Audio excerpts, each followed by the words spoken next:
नमस्कार दोस्तों, कैसे हैं आप सभी। आशा करते हैं आप सब बहुत अच्छे होंगे। ठीक है।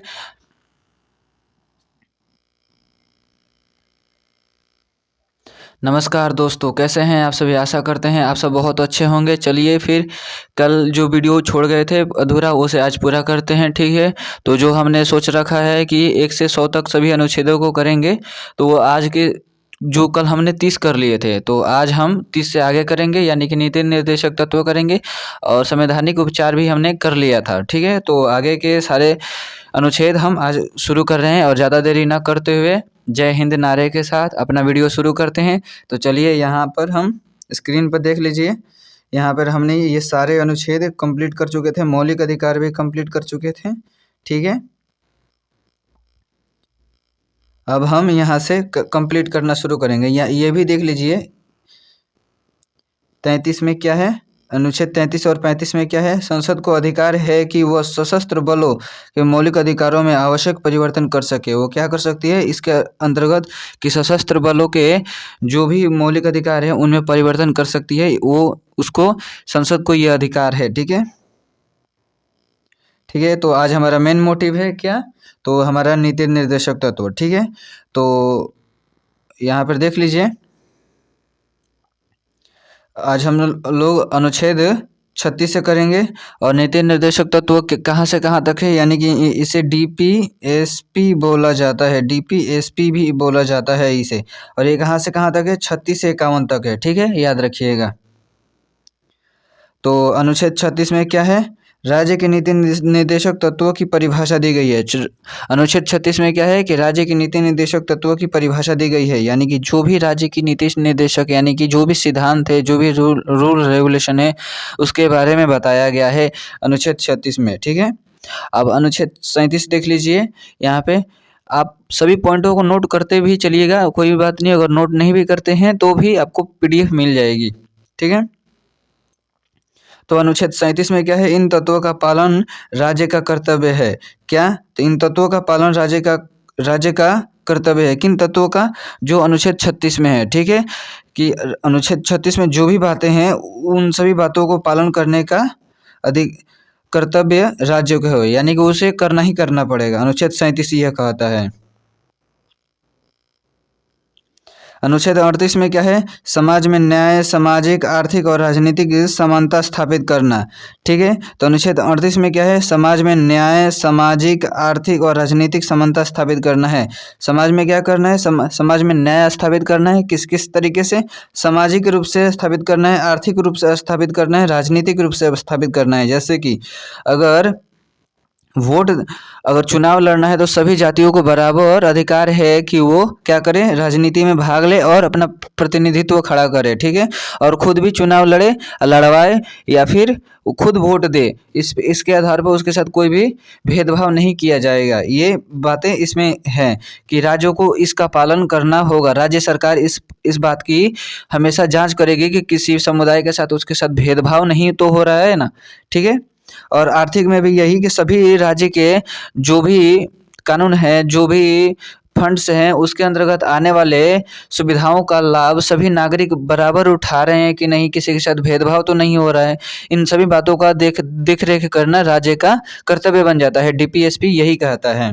ठीक है। और सामाजिक रूप से भी न्याय बनाना कि किसी के साथ सामाजिक रूप से भेदभाव तो नहीं हो रहा है। लिंग, धर्म, जाति के आधार पर तो कोई भेदभाव नहीं हो रहा है। किसी के रहन सहन, खान पान के आधार पर अगर कोई खान पान अगर खराब कर रहा है, फिर भी उसके साथ भेदभाव नहीं होना चाहिए, क्योंकि वो भी इंसान है भाई। तो अब हम देखते हैं अनुच्छेद 39 को। ठीक है। तो इसमें मुख्यतः 3 बातें हैं। ठीक है। तो आपको एक एक करके जाननी आवश्यक है सभी बातों को, कि राज्य ऐसी नीति बनाए कि नागरिकों को पर्याप्त जीवन निर्वाह के साधन मिले। राज्य क्या करे, ऐसी नीति बनाए जिससे लोगों को जीवन निर्वहन करने का साधन मिल सके। ठीक है, कि यानी कि उसका रोजी रोटी चल सके, इतना कमा ले कि उसका रोजी रोटी बस चल सके, आवश्यकता की ज़रूरतें पूरी हो जाए।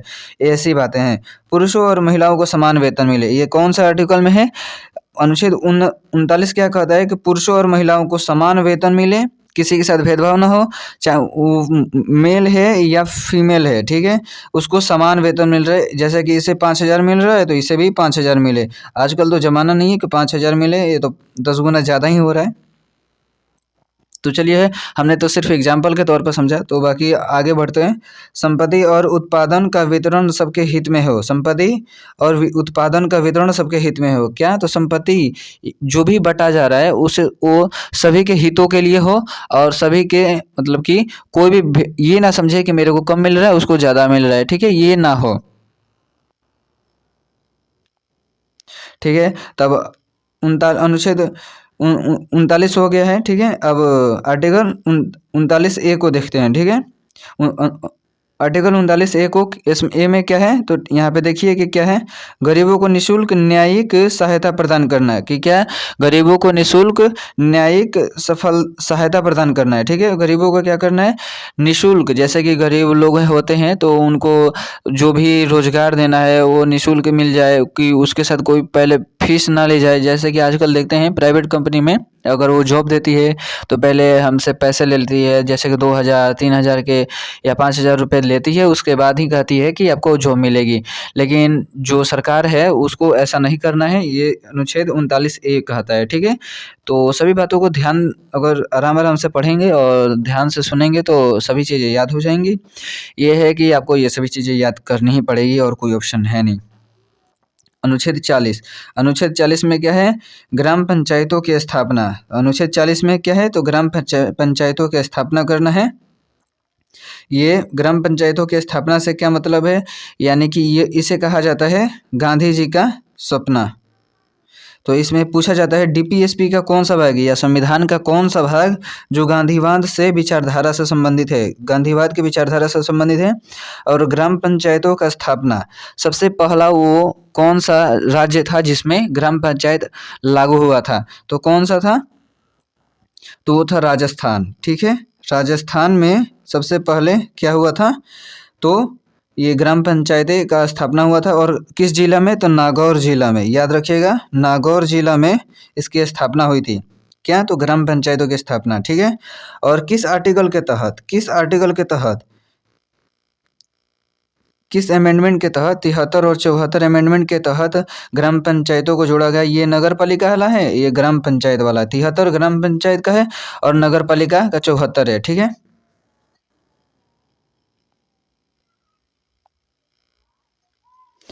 अब यहाँ पे अनुच्छेद 41 में है बेरोजगारी वृद्धावस्था बीमारी में सहायता प्रदान करना। अनुच्छेद 41 क्या कहता है कि लोगों को बेरोजगारी वृद्धावस्था बीमारी में सहायता प्रदान करना। जब लोग बेरोजगार होते हैं तो सरकार या राज्य सरकार को कुछ ना कुछ करती है कि बेरोजगार युवाओं के लिए ये चीज़ें करनी है कि उनको पढ़ने में या कोई भी काम ढूंढने में या करने में सहायता मिले, या लोन भी देती है सस्ती दामों पर, मतलब कि उनको आसानी से लोन दे देती है कि आप ये व्यवसाय कर सकते हैं। ठीक है, बेरोजगार जो युवा होते हैं उनके लिए।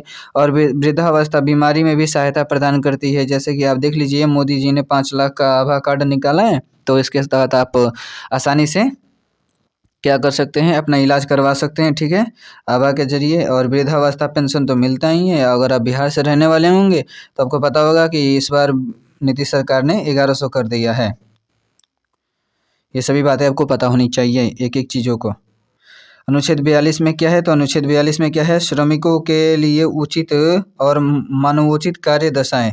श्रमिकों के लिए क्या है, तो उचित और मानवोचित कार्य दशाएं होनी चाहिए। यानी कि जो भी श्रमिक है वो किस अवस्था में कार्य कर रहे हैं, क्या उनके लिए सेफ्टी वगैरह है कि नहीं। बहुत सी कंपनी ऐसी होती है कि बहुत ज़्यादा लाभ कमाने के लिए श्रमिकों से 16-16 घंटे 15-15 घंटे काम करवाती है, और उनको बढ़िया इक्विपमेंट भी नहीं देती हैं कि वो उससे सुरक्षा कर सके। अपनी आँखों में जलन होती है, जैसे वेल्डिंग करते समय आँखों में चश्मा देना चाहिए, हाथों में ग्लव्स देने चाहिए, या और भी बहुत बहुत सारे उपकरण देने चाहिए जिससे कि सुरक्षा हो सके। तो बहुत सी कंपनी होती है लालच और पैसे कमाने के चक्कर में ये सब देती नहीं है और मज़दूरों का नुकसान होता है। तो अगर ऐसी कोई कंपनी कर रही है तो इस आर्टिकल के तहत उस पे राज्य सरकार क्या कर सकती है, स्ट्रिक्ट एक्शन ले सकती है अगर वो व्यक्ति जाकर कंप्लेंट करे पुलिस के पास तो। ठीक है,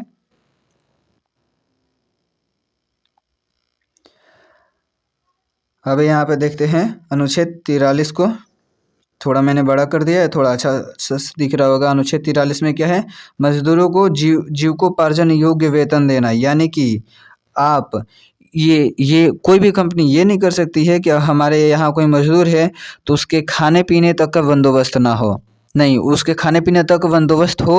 अगर उससे ऊपर आपको वेतन देना है तो आपको दे सकते हैं, कोई मनाही नहीं है। उससे ऊपर ज़्यादा काम करवाना चाहते हैं तो काम करवा सकते हैं, ठीक है। लेकिन उसको इतना वेतन ज़रूर देना होगा कि उसका घर चल सके। हम थोड़ा फास्ट में चलेंगे क्योंकि हमारे पास टाइम कम है, ठीक है। अब अनुच्छेद 43 का ए में देखेंगे, उद्योगों में श्रमिकों को प्रबंधन में भागीदारी देना। उद्योगों में श्रमिकों को प्रबंधन में भागीदारी देना, ये कौन सा आर्टिकल है? 43 के ए में है। 44 में क्या है?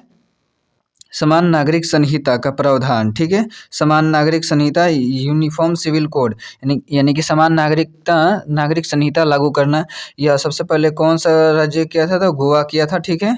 गोवा किया था कि सबको एक समान देखना है। यानी कि समान नागरिक संहिता में ये है कि राज्य उन दशाओं तक देखेगी, जैसे कि मान लीजिए कि कोई गर्भस्थ महिलाएं हैं जो शिशु धारण किए हैं, तो उसके साथ मानवोचित दशाएं पेश करनी पड़ेगी, क्योंकि उसके साथ काम नहीं करवाया जा सकता। उसको छुट्टी देनी पड़ेगी। अगर हमारे पास काम करती है वो महिला, तो उसके साथ बढ़िया से व्यवहार करना पड़ेगा उसे, मतलब कि अच्छे हाँ, वो तो खरीद सकती है, तो हमें इतना टेंशन लेने की आवश्यकता नहीं है, ठीक है। आगे हम देखते हैं अनुच्छेद 45 क्या कहता है? 6 वर्ष तक के बच्चों को प्रारंभिक शिक्षा और देखभाल का अधिकार होगा। यानी कि 6 वर्ष तक के बच्चों को प्रारंभिक शिक्षा और देखभाल का अधिकार है, ठीक है। यानी कि 6 वर्ष से नीचे के जो भी शिशु हैं, उनके माता पिता को ये स्ट्रिक्ट एक्शन, मतलब कि स्ट्रिक्टली बात कही गई है कि आपको इस बच्चे की अच्छे से देखभाल करनी होगी, शिक्षा पर भी ध्यान देना होगा और उस बच्चे का हर तरीके से अच्छे से देखभाल करना होगा, ठीक है। ये किस में कहा गया है? अनुच्छेद 45 में, ठीक है।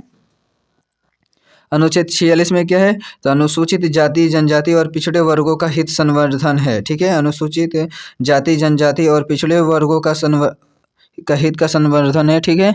इसमें अनुसूची आपने पढ़ा भी होगा, अनुसूची कौन सा है? 4 है, जिसमें असम, मेघालय, त्रिपुरा, मिजोरम नहीं, बाकी सभी राज्यों को ये अधिकार देता है कि राज्यसभा में अपने प्रतिनिधित्व खड़ा कर सके। और अनुसूचित 6 में क्या है? अनुसूचित 6 में है कि असम, त्रिपुरा, मेघालय राज्यों को क्या है, तो उनके लिए जो भी अनुसूचित जाति है, जनजाति है, इन क्षेत्रों को प्रशासन का अलग प्रकार से नियंत्रण का प्रावधान किया गया है कि क्या, तो संसद क्या करेगी? इन असम, त्रिपुरा, मेघालय, अरुणाचल प्रदेश क्षेत्रों को बढ़िया से, जो भी जनजाति वाला क्षेत्र है, उनको संवर्धन करेगी और उनका बढ़िया से देखभाल करेगी। और वहाँ पे कोई भी बाहरी क्रियाविधि होती है तो उसे रोकने का काम करेगी, ठीक है। तो वहाँ पे बहुत अच्छे से देखभाल किया जाता है। अनुच्छेद 47 में देखिए, अनुच्छेद 47 में है पोषण स्तर और जन स्वास्थ्य का उन्नयन, नशे पर नियंत्रण, ठीक है। पोषण स्तर को उच्च करना है 47 के तहत, जन स्वास्थ्य को बढ़ावा देना है, ठीक है, और नशे पर प्रतिबंध करना है, ठीक है। नशे पर प्रतिबंध करना है। अनुच्छेद 48 में है कृषि और पशुपालन का संगठन, गाय वध निषेध, यानी कि कृषि और पशुपालन का संगठन करना है।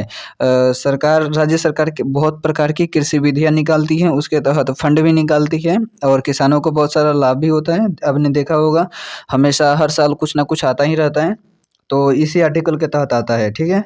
और गाय वध निषेध है, क्योंकि हिंदू धर्म में गाय को माता माना गया है। 48 के अनुच्छेद 48 ए में क्या है? तो पर्यावरण की रक्षा और सुरक्षा का प्रावधान है।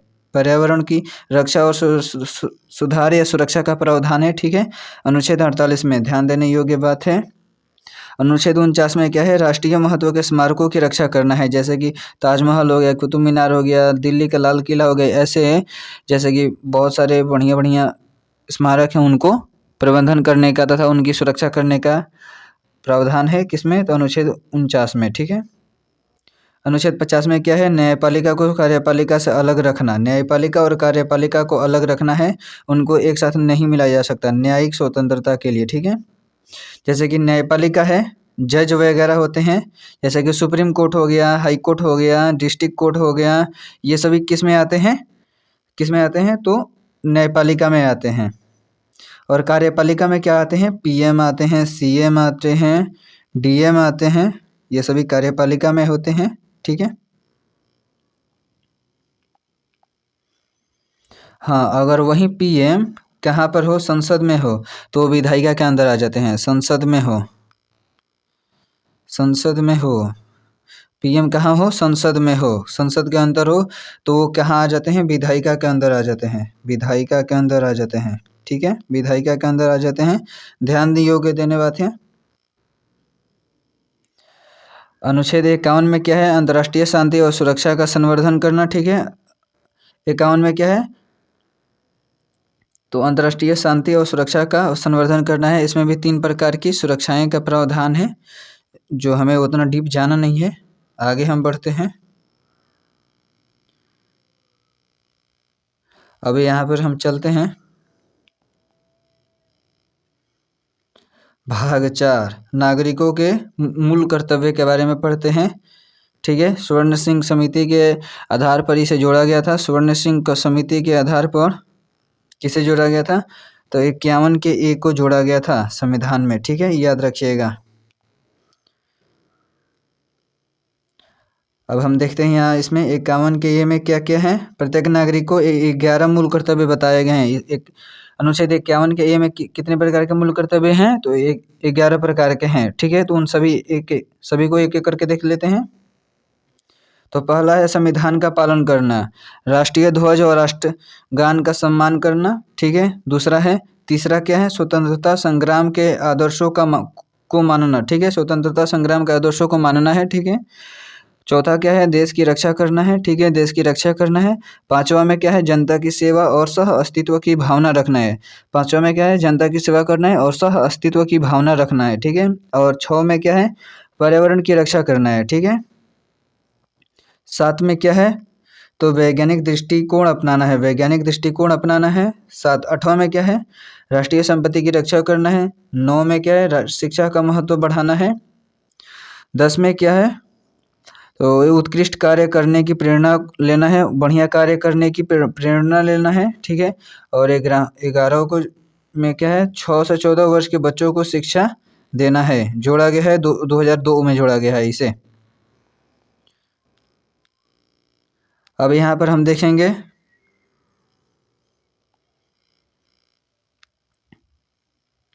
भाग 5, संघ के बारे में जानेंगे, जो 52 से 151 तक है। तो इसको अगले वीडियो में बताएंगे, ठीक है। ये अभी यहीं तक विराम देते हैं। जय हिंद।